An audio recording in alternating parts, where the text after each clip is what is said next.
আজ 11 জুলাই পূর্ণিমার জন্মদিন।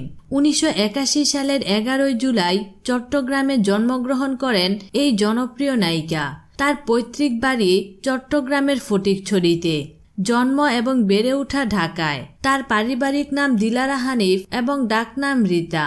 পূর্ণিমার চলচ্চিত্র জগতের পথ চলা শুরু হয়েছিল জাকির হোসেন রাজু পরিচালিত এ জীবন তোমার আমার ছবির মাধ্যমে।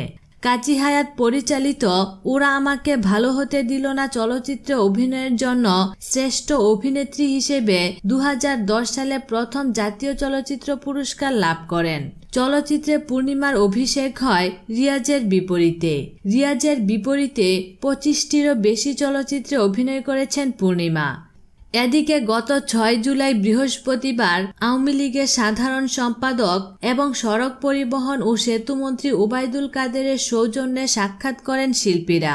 চলচ্চিত্র শিল্পী সমিতির নবনির্বাচিত কমিটি শুভেচ্ছা বিনিময়ের জন্য ওই দিন সেতুমন্ত্রীর কার্যালয়ে যান।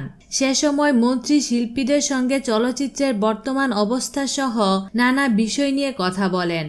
সভায় আরও উপস্থিত ছিলেন শিল্পী সমিতির সভাপতি মিশা সওদাগর, সাধারণ সম্পাদক জায়েদ খান, চিত্রনায়িকা রোজিনা, পপি, চিত্রনায়ক ইমন সহ আরও অনেকেই।